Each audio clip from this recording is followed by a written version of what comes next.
여러분 한 주일 동안 안녕하셨습니까? 저희를 위해서 여러분들이 많이 기도해 주시고 또 염려해 주신 덕분에 아내와 함께 다시 여러분들을 뵙게 되었습니다. 2주 전에 저희 마을을 덮친 집중호우로 재난이라고 하는 것이 무엇인지를 한번 우리가 실감해 보았습니다. 그러다 보니까 오늘 설교 제목도 여러분 뭡니까? 재난의 시대와 우리의 준비라는 설교를 준비하게 되었습니다. 여러분 여기 보는 이 사진이 저희 마을의 길이 이렇게 끊겨버린 겁니다. 자고 일어나니까. 지지난주 목요일 밤에 저는 뉴스에서 비가 막 온다 그러면 얼마나 많이 오는지 알기 위해서 저희 집 물통에 물을 제가 비워 놓습니다. 그래서 이제 아침에 딱 일어나면 물높이로 지난밤 얼마나 왔구나. 근데 자로 재보니까 30cm, 300mm 이상이 온 것 같아요. 그러니까 그 골짜기에 집중적으로 비가 오니까 막 계곡에서 쏟아져 나온 물이 분출할 때를 찾지를 못해가지고 완전히 마을을 그냥 쑥대밭으로 만들어버렸습니다. 길이 완전히 다 뒤집어지고 전봇대 수곳이 그냥 넘어가 버리고 그러면서 차도 사람도 지나갈 수 없도록 돼버린 거예요. 예. 근데 여러분 저희 집은 어떨까요? 이게 저희 집의 모습을 찍은 겁니다. 예. 잘 지었네. 예, 저희가 아주 좋은 데 삽니다. 저희가 이 마을에 저희들이 제일 높은 데 살아요. 해발 600m. 그러다 보니까 저희 집에는 물살이 그렇게 센 물살이 오지 않고 오히려 밑으로 이제 내려가기 시작하면서 엄청난 물살이 막 이제 파괴적인 형태로 바뀌는 것입니다. 근데 비가 너무 많이 오고 어제 이제 양주로 오는 길에 다시 억수가 지진 봉화에 비가 내리는 걸 봤습니다. 마음이 편하지 않았습니다. 여러분 저희 집 이래 멀리서 보면 이런데 여기 제가 동그라미 친 이 지역이 저희 집 바로 옆에 야산이에요. 이게 지금 만일 요즘 비가 많이 오면 이제 흙이 침식되는데 이게 만일 넘어진다면 우리 집도 성하지 못합니다. 예. 그런데 저희 아내와 딱 한 게 무엇일까요? 떠나오면서 어떤 기도 드렸을까요? 하나님 저를 불쌍히 여겨주시옵소서. 그 기도 외에는 나올 수가 없었습니다. 하나님 우리를 긍휼히 여겨주시옵소서. 어떤 일을 당하든지 주님의 안에서 그 모든 일을 당하게 해 주십시오. 그렇게 기도하고 왔습니다. 예. 정말 뉴스에서 워낙 겁을 주니까요. 헤비급 장마 온다. 지금까지 비는 아무것도 아니다. 이렇게 하니까 더 사람들 마음이 어떡합니까? 심란한 겁니다. 근데 여러분 기상청이 많이 요즘 뻥튀기를 해요. 왜냐하면은 괜히 비 적게 온다가 많이 오면 요거도 먹으니까 적게 올 비도 일단 어떻게 말합니까? 큰 비 온다. 준비해라. 그러니까 큰 비 안 오면 그냥 지나가면 끝나는데 이게 비 작게 온다 하다가 크게 오면 큰일 나니까 여러분 그 감안해서 들으셔야 할 줄로 생각합니다. 네. 아무튼 그런데 제가 이 일을 겪으면서 우리가 뉴스에서 보던 이런 재난들이 내 곁에서 이제는 멀지 않은 곳에서 바로 내 곁에서 일어나는 재난으로 다가오는 걸 보는 겁니다. 여러분 마태복음 16장에 보면 예수님이 이 이스라엘 백성들에게 이런 얘기를 합니다. 너희가 천기는 분별할 줄 알면서 시대의 표적은 분별할 수 없느냐. 오늘날 많은 과학과 수많은 기술들이 발전하면서 기상변화가 어떤 식으로 올지에 대해서는 사람들에게 미리 얘기합니다. 그리고 사람들은 또 그 이야기에 뭐합니까? 귀를 기울입니다. 그런데 하나님의 백성은 이러한 변화가 우리에게 주는 시대의 표적이 뭔가? 그걸 너희들이 알아야 된다는 겁니다. 그런데 세상 사람들과 마찬가지로 하나님의 백성들도 여기에 대하여 어두운 것을 보면서 예수님이 하신 말씀이 바로 이 말씀입니다. 너희가 청기는 분별할 줄 알면서 시대의 표적은 분별할 수 없느냐. 그래서 오늘 저는 지금 우리의 시대를 저는 어떻게 규정하느냐 하면 바야흐로 재난의 시작에 접어든 시대를 우리가 살고 있다. 여러분, 우리는 1844년 이후에 이 세상을 성경은 뭐라고 얘기하는가 우리는 알고 있습니다. 성소 정결의 시대이다. 하나님이 하늘로 땅과 이 모든 우리의 모든 죄로 말미암아 황폐된 모든 것들을 뭡니까? 하나님께서 다 깨끗하게 하시는 때에 우리가 살고 있다. 그런데 이런 가운데 우리가 코로나 팬데믹을 경험한 겁니다. 공교롭게도 이 코로나 팬데믹이요 3년 6개월 동안 진행되었어요. 2019년 12월부터 시작해가지고 5월달까지 5월달 지나서 세계보건기구 WHO가 코로나를 끝난 건 아닌데 일단 엔데믹 선언을 했습니다. 그건 무슨 말이냐 하면 세계가 더 이상 코로나에 끌려가지 말고 우리가 살아오던 어떤 시대를 우리 스스로 다시 열어가야 된다. 아무튼 그 기간이 공교롭게도 이 3년 반입니다. 그런데 제가 3년 반의 의미를 두는 것이 아니라 코로나 전과 코로나 후가 전혀 달라진 것이 뭔가 하는 것입니다. 코로나 전에는요, 재난이 가끔 일어났는데 코로나 이후는 재난이 일상화되었다는 사실입니다. 그게 뭘 얘기할까요? 우리는 성경에서 해답을 얻어야 됩니다. 여러분, 마태복음, 마가복음, 누가복음이 공통적으로요, 예수님의 임박한 재림을 알려주는 징조를 이제 기록하고 있는데 똑같은 패턴이 있습니다. 여러분, 마태복음 24장 우리 6절부터 9절까지 제가 한 절 읽고 여러분들이 한 절 읽고 그렇게 읽어보겠습니다. 여러분, 여기를 보시고 읽으시기 바랍니다. 난리와 난리 소문을 듣겠으나 너희는 삼가 두려워 말라. 이런 일이 있어야 돼 끝은 아직 아니니라.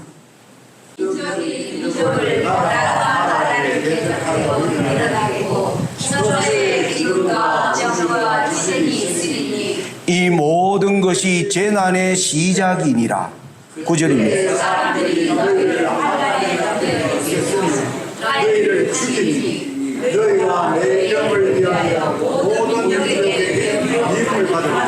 예, 예수님이 재림의 징조에 대해 이렇게 얘기했습니다. 난리와 난리 소문을 듣겠으나 이 일이 끝이 나타내는 건 아니다. 이 일 이후에 온 땅이 전쟁의 소용돌이로 들어가고 곳곳에 지진, 기근, 전염병 이 모든 것이 창궐하는 시대가 올 것인데 그것이 뭐라고요? 재난이 이제는 시작되는, 재난이 완전히 우리의 삶 자체가 재난 속에 들어가는 시대가 올 것을 얘기합니다. 그리고 나서 이 일이 일어나면 사람들이 너희를 뭐예요? 환난에 넘겨주겠다.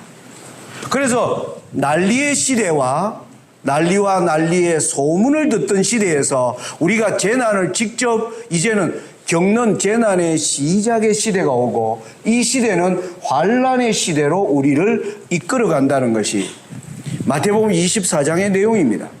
여러분, 마가도 똑같이 얘기합니다. 보십시오.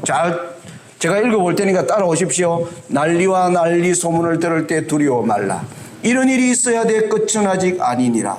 민족이 민족을, 나라가 나라를 대적하여 일어나겠고 처처에 지진이 있으며 기근이 있으리니 이는 재난의 시작이니라. 너희는 스스로 조심하라. 사람들이 너희를 공회에 넘겨주겠고 너희를 회당에서 매질하겠으며 나를 인하여 너희가 관장들과 임금들 앞에 서리니 이는 저희에게 증거되려 함이라. 여기에도 난리와 난리를 소문으로 듣던, 그런데 이 재난이 우리에게 일상이 되는 재난의 시작, 이 재난의 시작은 결국 하나님의 백성을 미워하는 교회를 정오하는 시대로 갈 것을 예수님이 말씀하고 있습니다. 누가도 똑같이 얘기합니다. 누가복음 읽어보겠습니다. 난리와 소문의 소문을 들을 때 두려워 말라. 일이 먼저 있어야 돼 끝은 곧되지 아니하니라. 또 이르시되 민족이 민족을 나라가 나라를 대적하여 일어나겠고 저쪽에 큰 지진과 기근과 온역이 있겠고 또 무서운 일과 하늘로서 큰 징조들이 있으리라. 이 모든 일 전에 내 이름을 인하여 너희에게 손을 대어 핍박하며 회당과 옥에 넘겨주며 임금들과 간장들 앞에 끌어가려니와 이 도리어 너희에게 증거가 되리라. 여러분, 마태, 마가, 누가를 통해서 하나님이 재림을 기다리는 백성들에게 시대적 징조로 하나님이 말씀하시는, 여러분 중요한 패턴 아시겠습니까? 난리와 난리를 소문으로 들었어요. 그런데 이제 재난이 우리에게 일상적으로 다가오는 재난의 시작의 때가 오면 이 일은 세상이 너희를 미워하게 될 것이다. 지금 세상이 우리를 아직 미워하지 않습니다. 이 사건이 어떠한 성질로 변화될 것을 하나님이 말씀하고 있다는 것입니다. 그러므로 여러분, 바야흐로 재난에 오늘 우리가 이 시작에 코로나 전과 후는 이것이 달라진 것을 하나님이 우리에게 보여주시는 것입니다. 그러므로 이 세계는 우리가 뭐라고 답할 수 있습니까? 환난으로 가기 위한 예비적 단계이다 라는 것을 우리는 알아야 한다는 사실입니다. 자, 그러면 이 재난의 시작 시대에 그리스도인들이 받아야 되는 시대의 교훈이 무엇이냐 하는 것입니다. 여러분, 이거는 성경을 펴서 보겠습니다.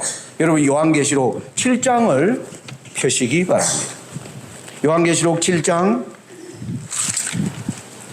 1절로 3절의 말씀을 읽겠습니다.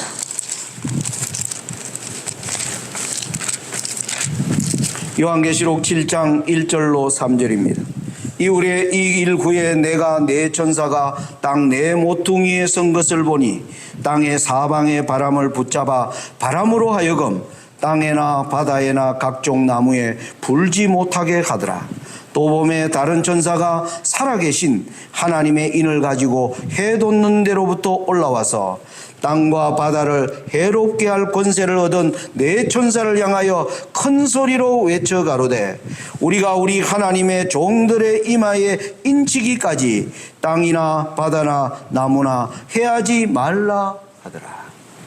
여러분, 이 재난의 시대는 하늘에서 이 재난의 시대의 성질을 우리에게 보여주는 겁니다.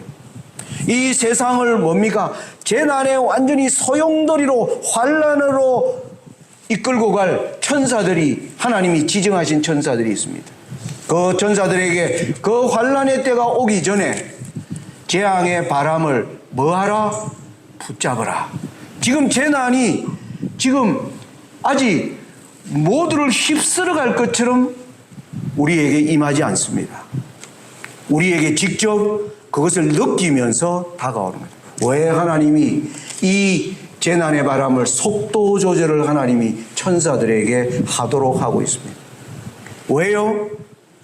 종들의 이마에 인을 치는 바로 이때는 한 백성이 하나님에게 인침을 받는 그 시기라는 사실을 우리 그리스도인들은 여기에서 깊은 교훈을 받아야 합니다.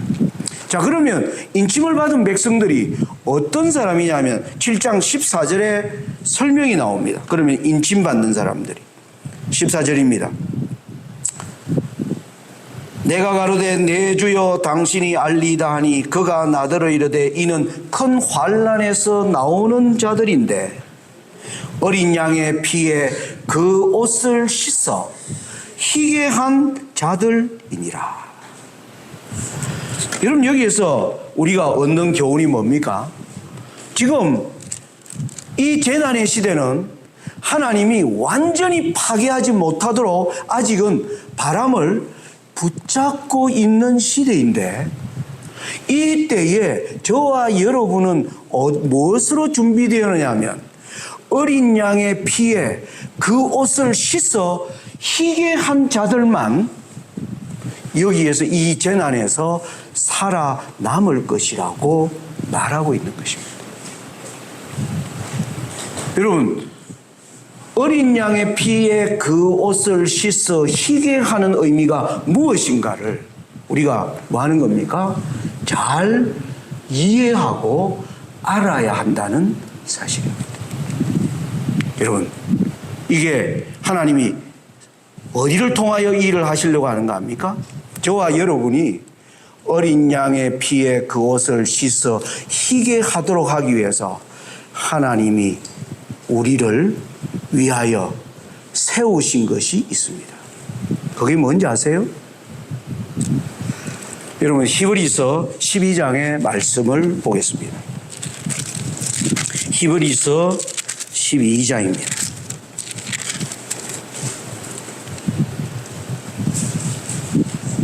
히브리서 12장 보시면 하나님께서 26절 보겠습니다. 그때에는 그 소리가 땅을 진동하였거니와 이제는 약속하여 가라사대 내가 또 한 번 땅만 아니라 하늘도 진동하리라 하셨거늘. 지금 우리는 지금 땅이 흔들리는 것을 보고 있습니다. 곳곳에서 사람들의 삶이 무너지고 있습니다. 여러분, 요즘 뉴스에 보면 어머니들이 자기 아기를 죽인 그런 이야기가 매일같이 일상적으로 이루어지고 있습니다. 온 세상이 죄악으로 지금 완전히 파멸로 가고 있습니다. 땅덩어리들이 뭐 하는 겁니까? 땅에서 용암이 분출되어 나오고 지진이 일어나고 홍수가 온 땅을 휩쓸어 가고 있는 것입니다. 땅이 흔들리는 걸 보느냐? 히브리서는 너희들이 하늘도 흔들릴 것이다. 히브리서가 이 얘기를 하고 있습니다. 이러한 때에 하나님이 이 우주 가운데 이 땅을 위해서 하나를 세워놓은 것이 있습니다. 여러분, 그게 어디에 나오느냐 하면 히브리 12장 22절입니다. 히브리 12장 22절. 그러나 너희가 이런 곳은, 여러분, 저와 여러분이 서 있어야 할 곳입니다. 시온산과 살아계신 하나님의 도성인 하늘의 예루살렘과 천만 천사와 하늘에 기록한 장자들의 종회와, 하나님은 이 우주를 관장하는 하나님인데 우주 정부가 여러분 어떻게 구성되어 있냐면 하늘에 시온산이 있습니다. 그것이 바로 하나님의 보호자가 있는 곳입니다.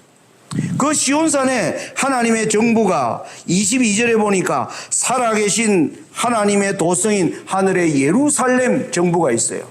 거기에는 천천만만의 천사들이 하나님과 함께하는 곳입니다.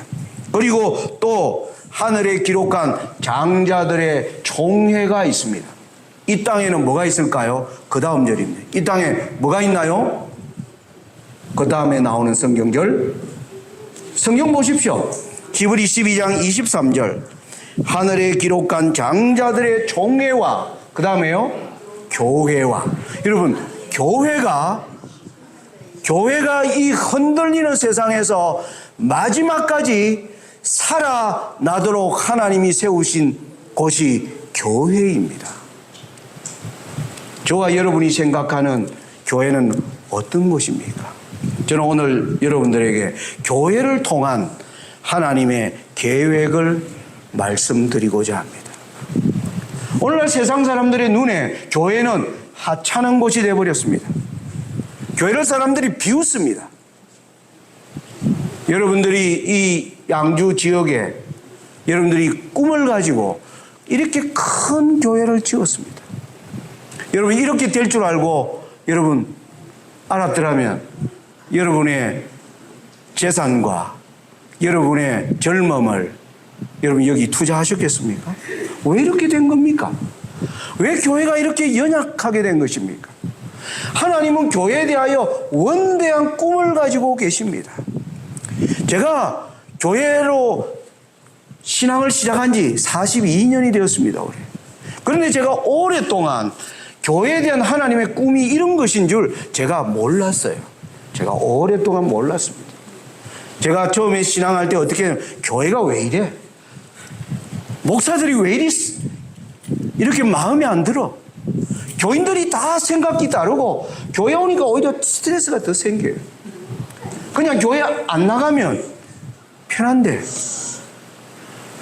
교회라는 이름으로 하나님 서로 용서하고 서로 사랑하는데 오히려 사랑하기 싫은 사람만 잔뜩 모인 곳이 교회인 것 같아요. 그래서 제가 교회에 대하여 불만을 많이 했습니다. 제가 정말요. 그러면서 교회는 그래도 예수님이 계신 곳이라 하니까 그냥 참고 나오는 겁니다. 보기 싫은 사람이 있어도 뭐예요? 참고 나오는 겁니다. 아이고, 저 사람 안 나왔으면 안 봐면 딱 좋겠는데. 그러니까 이 마음에 병이 돼야 안 돼요. 교회 나오는 게. 병이 되는 겁니다, 이게. 오늘날 교회가 이렇게 되어버렸습니다. 하나님이 교회가 이런 식으로 가도록 하여 하나님께서 교회를 세우셨습니다. 수많은 교회가 이 세상에 있습니다. 한국의 십자가만, 서울의 십자가만 세보면요, 서울에 여러분 몇 개나 된다고 얘기하여? 6,000개가 넘는데요. 6,000개. 어떤 사람이 치킨집만큼 교회가 많다, 어떤 사람이 그런 얘기를 하더라고요. 치킨집 수준이라는 거예요, 교회가. 그 말을 하는 이유는 그 뜻이 있습니다. 여러분, 교회가 이렇게 된 데는 예수님이 문제입니까? 저와 여러분이 문제입니까? 우리에게 문제가 있는 것입니다. 제가 오늘 안식일학교 참여하면서 우리 김은영 집사님 여기서 시간 서실 때, 안식일 학교장 우리 김금환 집사님 얘기할 때 계속 하는 얘기하면, 교회가 부흥하려면 어떻게 해야 된다고 목사님께 물으니까 그 목사님 뭐라고 대답했다고요? 여러분, 마음에 안 드는데 안 싸우고 됩니까? 예? 되기 싫은 사람이 있는데요, 안 싸우지 말라고, 그 마음에 병이 돼요. 여러분, 안 그렇습니까? 여러분, 남편 하는 게 속썩이게 하는데 말 못하고 계속 있으면 뭐예요? 병이 됩니다. 제가 예전에요, 그 요양원에 곳에 제가 한 8개월 산 적이 있습니다. 8개월 살다 보니까 그 요양원 원장님이 저녁에는 저보고 설교를 좀 하라 그래요. 그래서 제가 그 8개월 동안 그 요양원에 요양으로 온 많은 분들을 만났습니다. 근데 재밌는 게요, 요양원에 오는 남자와 여자 수를 보면 여자가 한 4명이면 남자가 1명 정도예요. 그러니까 여자가 훨씬 많아요. 보통 가정주부들이 많이 옵니다. 그래서 한 30명 있으면 여자가 20명이 넘고요, 남자는 한 5-6명이 있어요. 근데 특징이요, 뭐가 있느냐 하면, 제가 이제 성경을 가르치니까 그분들과 친해지잖아요. 그러니까 낮에 이제 산보하는 길이 있어서 산책을 합니다. 그러면서 이렇게 어떻게 해서 아파서 여기 왔느냐, 이렇게 얘기하다 보면 나중에 깊은 얘기를 할 수 있는 사이가 되면 놀라운 얘기를 합니다. 여자들은 주로 어떤 얘기를 하면, 저 왼수 때문에 여기 왔다라고 얘기를 많이 해요. 그 왼수가 누구인지 가만 들어보면요, 남편이에요, 남편. 그러니까 여자들은 압도적으로요, 남편 때문에 병들었다는 얘기를 많이 하는 걸 보았습니다. 그런데 남자들한테 얘기를 들어, 남자들은 마누라 때문에 왔다는 사람은 거의 제가 못 봤어요. 거의 못 봤어요. 전부 보면 제가 술을 많이 마셔가지고, 제가 하도 과로해가지고, 제가 기름기 있는 걸 많이 먹어. 그렇게 얘기를 제가 참 신기했습니다. 여러분, 그 여성분들이 그렇게 병이 들어가 와서 그 병 원인이 누구 때문이라고요? 그러니까 남편과 맨날 싸우는 데서 오는 뭐가 온 겁니까? 병이 온 것입니다. 여러분, 교회 오면 싸울 일이 훨씬 많아요. 근데 싸우지 말라고요. 제가 이 문제를 이해를 못했습니다, 오랫동안. 제가 교회는 나와야 된다니까 나왔어요. 근데 교회가 너무 마음에 안 드는 겁니다. 어떤 데는 목사님이 마음에 안 들고요. 어떤 데는 같은 장로가 마음에 안 들어요. 어떤 데는 집사 하는 짓이 딱 꼴보기 싫은 겁니다. 마음에 안 들어요. 그런데 교회에서 뭐예요? 서로 사랑하라? 설교하고요. 등에서 땀나는 겁니다. 거짓말 하려면. 여러분, 이번에 여러분 이 물난리가 났잖아요. 우리 이 봉화에 물난리가 왔을 때요. 저희 마을이 JTBC 텔레비 뉴스에 나왔대요. 우리는 TV가 없어서 그건 몰랐는데 다른 분이 우리 봉화에 저희들이 사는 소천면에 이번에 가장 큰 집중호가 내려가 저희 마을이 JTBC 뉴스에 나온 겁니다.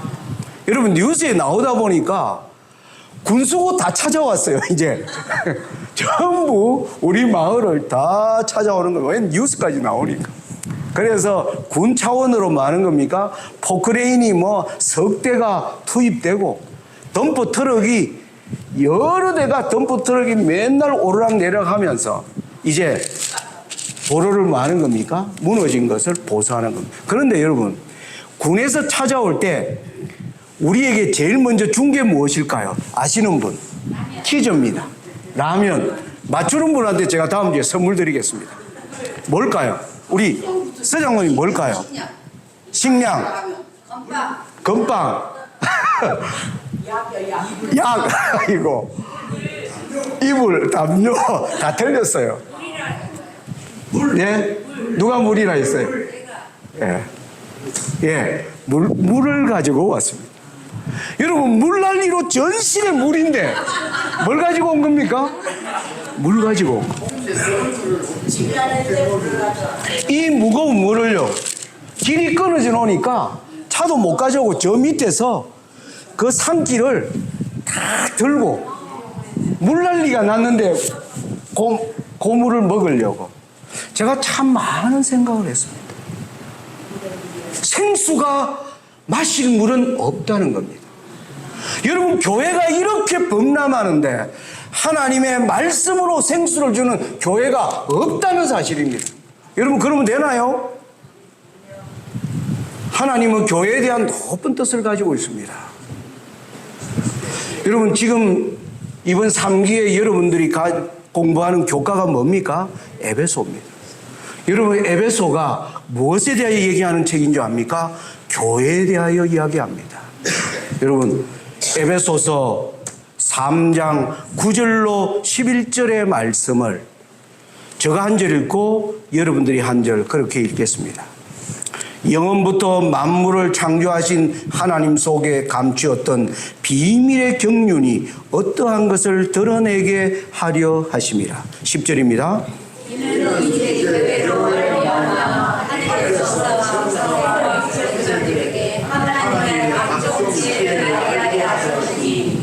곧 영원부터 우리 주 그리스도 예수 안에서 예정하신 뜻대로 하신 것이라. 하나님이요, 아버지 하나님이 아들이신 예수님과 함께 영원한 전부터 세운 계획이 뭐냐면 죄가 시작되고 이 죄악이 점점 만연하여 세상이 망하는 지경까지 되면 10절에 교회로 말미암아 하나님이 정사와 이 세상을 다스리는 뭡니까? 정치가들과 권세들에게 하나님의 각종 지혜를 어디를 통해서 알게 하신다고요? 교회를 통해서 알게 하시겠다. 하나님이 그렇게 뜻을 세우셨습니다. 제가 교회를 출입한 지 거의 20년이 훨씬 지나서 이러한 뜻 앞에 교회가 무엇인가에 대하여 하나님께서 보여주시기 시작하셨습니다. 상배가 내가 왜 피를 흘리면서 교회를 세우기 위하여 내가 왜 그 십자가의 길을 갔는지 너는 생각해 본 적이 있느냐? 제가 거기서 교회를 보는 눈이 달라졌습니다. 교회가 무엇인가?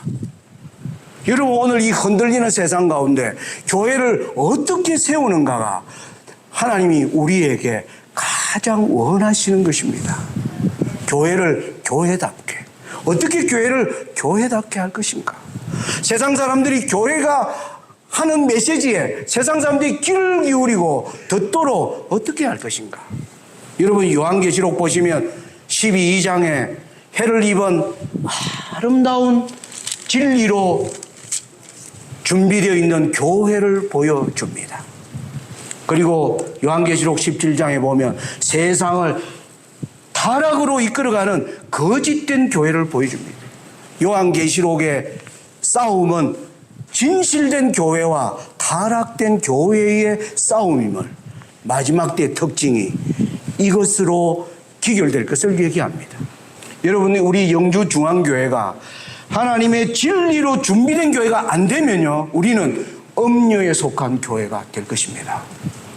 이것은 우리 각자가 어떠한 생각을 가지고 하나님의 말씀 앞에서 어떠한 사람으로 사느냐가 우리의 운명을 결정한다는 것입니다. 여러분 신랑을 기다리고 있는 열처녀, 열처녀는 바로 어디를 상징합니까? 교회를 상징합니다. 누가 보라 신랑이로다 하는 이 기별이 외칠 때 누가 등을 들고 그 빛을 밝힐 것인가? 어느 교회가 그 일을 할 것인가? 하나님이 지금 온 세상의 교회를 두루 살피는 때에 우리가 지금 살고 있는 것입니다. 여러분 마태복음 25장 5절로 6절에 밤중에 소리가 나되 보라 신랑이로다 맞으러 나오라 하매 이에 그 처녀들이 일어나 등을 준비할세. 여러분 지금 우리 양주 중앙교회가 가지고 있는 등이 세상 사람들에게 거의 의미 없는 등불인지 그들이 이 여기에서 비춰오는 빛을 가지고 나올 것인지 여러분 다시 우리가 등을 뭐 해야 됩니까? 점검해야 합니다. 여러분의 말씀의 등을 점검해야 됩니다. 나의 하나님을 믿는 예수님을 향한 나의 믿음이 과연 성경에 기초되어 있는가? 나는 그리스도의 반석 위에 세워진 사람으로 살고 있는가? 하나님의 일을 맡기에 합당한 자로 어린 양의 피에 그것을 씻는 것이 무엇인지 알면서 경험하고 있는가? 여러분 자신의 등을 뭐 해야 됩니까? 점검해야 합니다. 내가 오랫동안 장로로 내가 오랫동안 교회를 위해서 수많은 돈을 들였는데 하나님 마지막 때에 그것이 우리를 결정하는 것이 아닙니다. 그러나 우리가 구원을 얻는다면 그 지나간 아름다운 그 모든 것 또한 하늘에서 상급을 받을 것입니다. 그러나 내가 나의 젊음과 나의 모든 재물을 교회에 바쳤다 할지라도 지금 이 마지막 때에 하늘이 주는 진리 앞에 우리가 그 교훈을 받지 못하고 준비하지 못한다면 우리는 그냥 잠깐 있다가 없어지는 안개와 같이 사라질 것입니다. 여러분 교회는 어떠한 곳입니까? 예수님이 얘기하십니다. 내 집은 만민의 기도하는 집이라. 여러분 이 말씀이 무슨 뜻인가? 여러분 아까 교회를 통한 하나님의 계획은 무엇인가? 교회에서 싸움을 거쳐야 교회가 부흥된다. 여러분 맞는 얘기예요. 그런데 어떻게 하면 싸움을 거칠 수 있겠습니까? 여러분 여기 제 아내가 있지만은 제가 아부하는 게 아니라 제가 제 아내를 참 좋아합니다. 갈수록. 예, 제가 참 좋아해요. 왜 좋아하는 줄 압니까? 좋아하는 이유가 딱 한 가지입니다. 제가 굉장히 허물이 많거든요. 제가 단점이 엄청나게 많아요. 그런데 우리 아내가요, 제 허물을 다른 사람에게는 일절 얘기를 안 합니다. 그래서 사람들이 저를 착한 줄로 알아요. 사람들이 저를 착한 줄로 압니다. 누구 덕분이냐면 제 아내 덕분입니다. 제 아내가요, 저 때문에 받은 상처를요, 이봉영 집사님한테 가서 이야기하고, 김금환 집사님한테 이야기하고, 서장로님한테 이야기하고, 그렇게 하면 제가 어떻게 돼버립니까? 거짓은 아니에요. 실제예요. 그런데 제 아내가 정말 제가 나이가 들수록 좋은 이유가 바로 그겁니다. 제가 돈이 너무 많은데 저를 착한 사람으로 만들어 놓은 거예요. 그런데 저 때문에 엄청난 상처를 받았는데 어떻게 해서 사람들이 얘기하지 않았을까요? 하나님께 얘기한 겁니다. 여러분, 교회에서 싸움을 안 하려면 여러분 뭘 배워야 되느냐 하면 여러분의 억울한 문제나 여러분의 불평을 하나님께 이야기할 줄 알아야 됩니다. 그러면 교회는 뭐합니까? 싸움이 거쳐집니다. 여러분, 우리가 속에서 분통이 터져 오르는데 누군가가 들어줘야 그것이 뭡니까? 해소가 됩니다. 그걸 하지 말라 하면 쌓여요. 병이 되는 것입니다. 하나님께 눈물을 쏟으면서 여러분 이야기하시기 바랍니다. 여러분, 왜 한나가 위대한 여인인 줄 압니까? 그의 생애의 모든 그것을 사람에게 이야기하지 않았습니다. 하나님의 회당에 와서 눈물을 흘리며 탄식하면서 엘리가 볼 때는 마치 술 먹고 신세 한탄하는 여인처럼 보였습니다. 하나님 앞에 이야기한 것입니다. 전능하신 분이 나의 눈물을 아신다. 전능하신 분이 나의 문제의 기도를 들어주신다. 여러분, 그럴 때 그 마음이 위로와 소망을 안고 가는 것입니다. 제가 그것을 배우기 시작했습니다. 교회에서 일어나는 수많은 문제에 대하여 하나님께 이야기하는 것을 배우기 시작했습니다.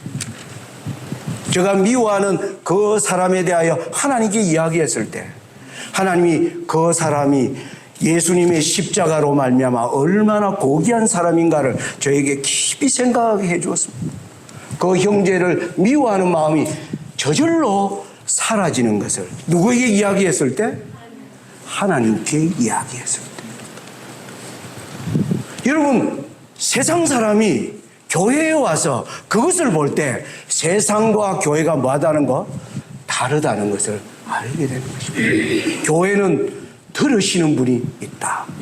너의 수고하고 모든 무거운 짐진 것, 내 마음의 고통, 근심, 눈물, 후회, 회한, 원망스러운 거 다 나에게 이야기하라. 여러분, 들을 분이 계시는 것입니다.